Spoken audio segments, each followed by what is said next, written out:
All right, welcome back to the Terribly Honest podcast. I'm usually walking, but I've got this while I'm driving today. So you will hear some ambient driving noises. I have pressed record before I started and left the car for those wondering about safety. It has been a little while. I posted a little thing up last week on the other side of a blog post. It was basically me reading the blog post out, talking about death of ourselves, death of our businesses. It has been a really intense few months, hence me not posting a lot to the podcast. My apologies for those who may hang out for it. I passed my confirmation a few months ago for my PhD. That's the university side of things, my research side of things. So I've still got another couple of years to go to get all that research out and underway. Still pretty much on track, so grateful for that. And I have been teaching this last semester. We're in the last weeks of that. That has been quite time consuming as well, the other days that I'm at the university. So I've been teaching 3 classes a week. First year creative industry students, teaching on creative entrepreneurship. I've really loved and enjoyed doing that and grateful for that opportunity as well. So that has been a lot. I've got about 80 or 90 sort of students doing that course across those three occasions. And we're in the midst of marking, so I've had a little bit of break in marketing. I thought I'd do this. I've also near completed the book I've been working on for, I think I started writing in July, August last year, like penning out thoughts, mapping things. So Center Everything has been, is basically completed. I'm waiting on a couple endorsements. I'm bringing about 50 copies to Centre for Men and Families gathering weekend, where I'm a speaker at in a couple of weeks' time. Have got some wonderful endorsements from friends and people that I really admire and appreciate. Other authors, people like William Paul Young, who wrote The Shack, Dr. Bradley Jerzak, who's written a whole stack of books as well, great theologian. My good friend Gary Grant. Who else has given me endorsements? I've got a foreword written by Tara Boothby, psychologist, who I've had on this podcast before.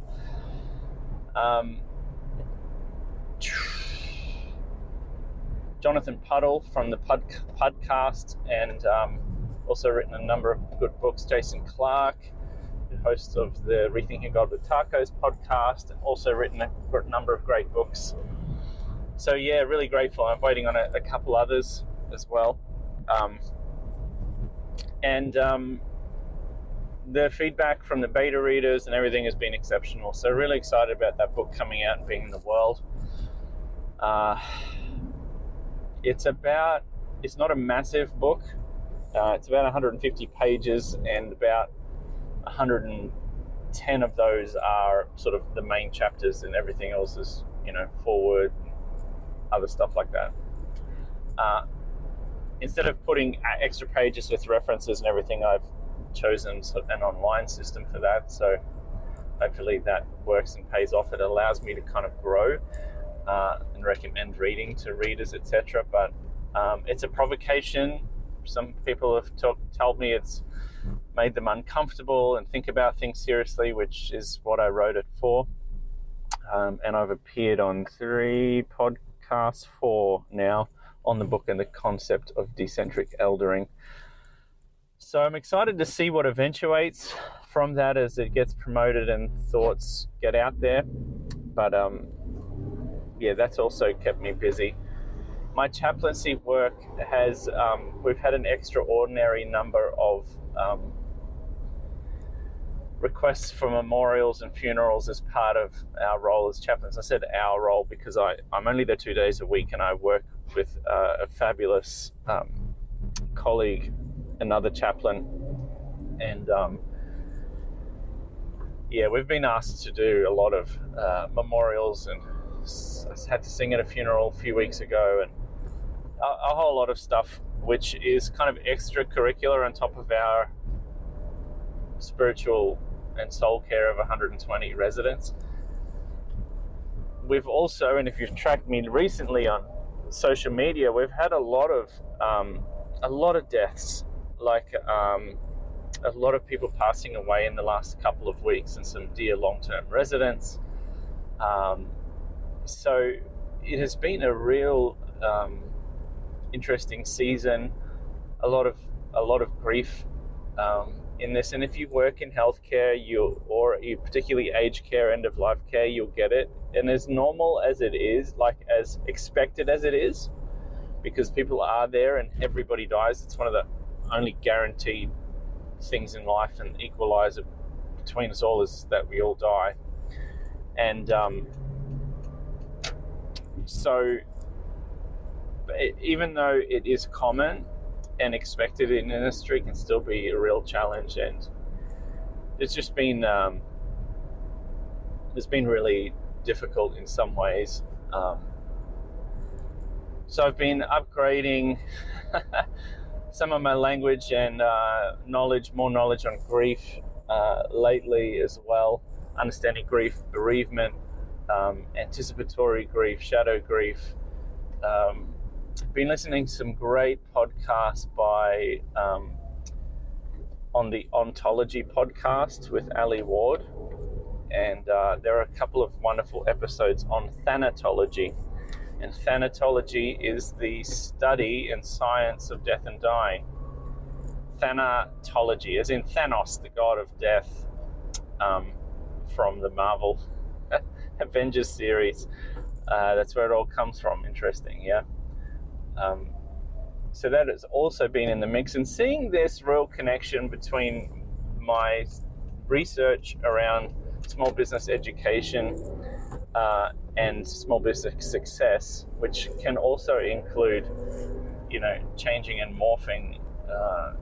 It was really interesting to do a business breakfast a couple of weeks ago where I presented these charts on an organization or product life cycle, and then a person's life cycle, and how similar they are. Understanding that everything has its seed time, its growth time, its maturity time, and then it declines as it harvests, sells out, tries to change, tries to morph into something else, but eventually there's a decline and a death. And healthy spirituality, I suggest in the book, healthy soul care is one that knows what season it is in and accepts and makes the most of that season that we are in, and or our enterprise is in, or a church is in. Whatever that looks like, there are just constant seasons of ebbs and flows, and death, dying, and resurrection into new forms, in new ways of being and becoming, collectively or individually. So anyway, that has been a real interesting journey, talking to and facing death full on and head on, and being exposed to it in this way. It's been really sobering. I have a chapter in my new book on decentering death. I talk quite a bit about the work that Ernest Becker did in the 70s around the denial of death, and how we tend to deny death in the West. And it just seems more and more apparent, but more and more important to talk about. Also fascinating is, once you're open to talking about death, dying, and grieving, how many people reach out on the side. I've had some wonderful, really meaningful coffees and conversations and chats on Messenger with people who think, here's somebody that would be okay talking about death, grieving, dying, and so on. And have discovered something called death cafes, and I'm even talking with somebody about hosting one. This is a place you go just to speak about death and dying openly with a group of other people over tea and cake. You can go to deathcafe.com. Fairly new concept, I understand. Hasn't been around for that long in this form, but other cultures, of course, have more open discussions around death, even celebrations, the Day of the Dead.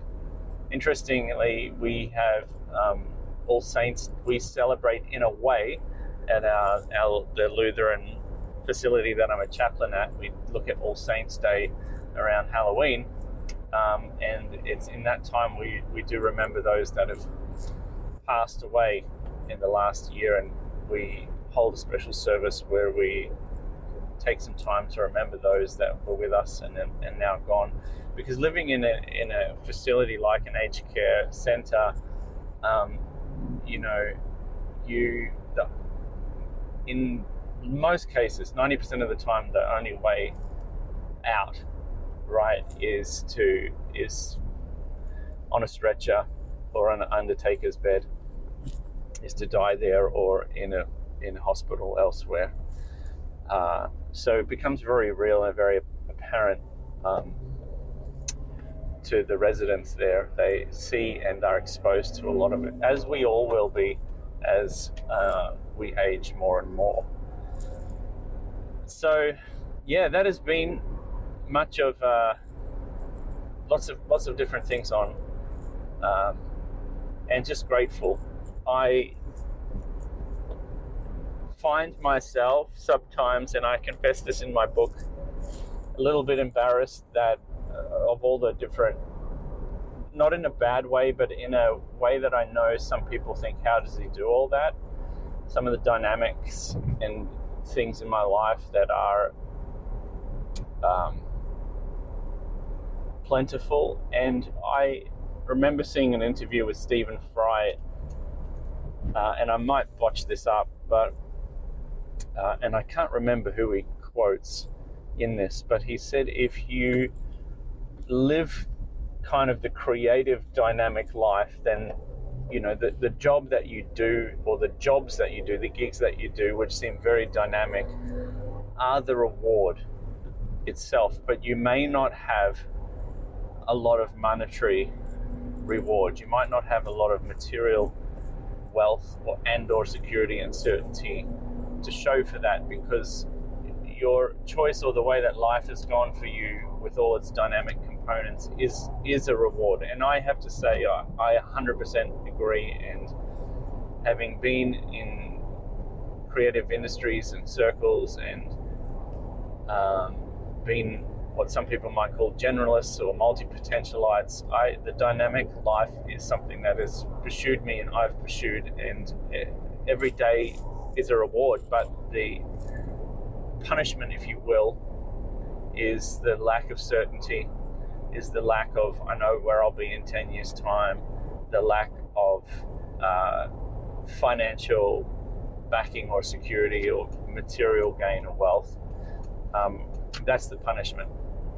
On the flip side, there are those who will pursue the certainty and the gain, and the punishment will be a job that you go to 40, 50 hours a week that you don't really like. And research tends to suggest that most people are not engaged or really like the job that they do. They'd rather be doing something else. But the reward is the dynamic life they might get to live outside of that. The reward is some of the benefits they might get from their material wealth that allows them to, I don't know, at nights or on the weekends, feel or sense as if there's some dynamic components to their life. So I tend to think, even though it's a bit reductionist and simplified, I can see the wisdom in that. And if people ask how I've got to confirmation level, written a 30,000 word confirmation document for my thesis and written a 35,000 word book, which you end up writing 2 or 3 times anyway, in the midst of everything else how I've done it, it's because I'm passionate about it, and because it kind of pursued me, and because it would sort of feel inauthentic not to do some of these things. And if you're a writer or creative, you get what that feels like. I think about, I think it's Eric Liddell, who sort of is the star character in the Chariots of Fire story movie, and was really an Olympic runner, who quotes that when he runs, he feels God's pleasure. He says it with a great Scottish or Welsh accent. When I run, I feel his pleasure. And that's kind of what it's like, I think, for a lot of creatives, is for me in my writing, is when I write, I feel God's pleasure. It's something that has become more and more apparent to me. And so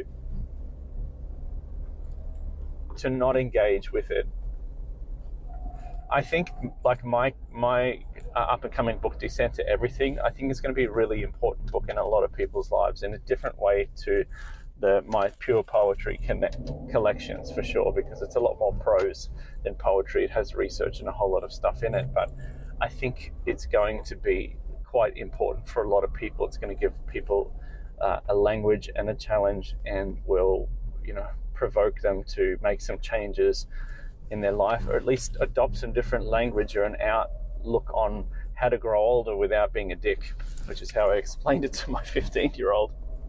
That's what the book's about. And so I have this feeling that as some of the thoughts came to me and sort of synthesized, and I made some interesting connections and relationships and came across some fascinating research and things, I feel as though if I had sort of not written it and not been responsive to what some writers discuss as this wind or storm that comes across the horizon, this inspiration, if I don't grab a pen and start writing, then that wind will go to somebody else. So there is this element where this book comes to you and then works through you, and I know I'm not the first to write about all the things I've written, but I know I'm the person in my generation, in my time, in my language, from my experience and context, who can only write it in this way. And I know that in those moments I have a choice. There's another book and concept I've been sitting on for well over a decade that I think will come out, be birthed in this womb. It's been sitting in the womb for quite a while, and I feel as though that will come out as well. So maybe you're a writer of sorts, are a creative, and you know exactly what it feels like. Maybe you're entrepreneurial, and there are things that you feel would be inauthentic or unfair if you didn't pursue them, because they come to you and you know that they could pass by you. And I think the wonderful thing is you do have a choice to do that. And for me, I just would like to keep paying attention to that, because I find if you say yes to those things, they're not always a labor and a burden. The book was well, when I say labor, it still took effort to write, but it certainly wasn't incredibly difficult or contrived, and like there was a lot there to synthesize and put together. So I think it is important for us as creatives to say yes to those moments and see where they take us, even if we only half bake something or produce something big or small is irrelevant. I think we want to be faithful with that inspiration inspiros, which I believe comes from this idea of something being breathed, like God breathing into Adam. The divine breathes something into us. We inhale that and we exhale some form of creativity, some form of output. Anyway, I have arrived at my destination. Thank you for traveling with me on this trip, and thanks for staying up to speed with this update. Don't know if it was informative in some of the classical sense, but here's where we are. You can already pre-order my book worldwide. If you go to my website, davidtenson.com, you'll see a link to the information update on the books, and it is now being stocked all over Europe, in America, across Asia, I think in about 10 different countries. It's ready for pre-order, and it'll be on Kindle and ebook as well. If you are in Australia and you'd love an advanced copy, reach out to me and I'll see if I can get one to you before July 1st directly. Always happy to do bulk orders as well, which I've done with my previous books also. Okay, I'll speak soon. God bless.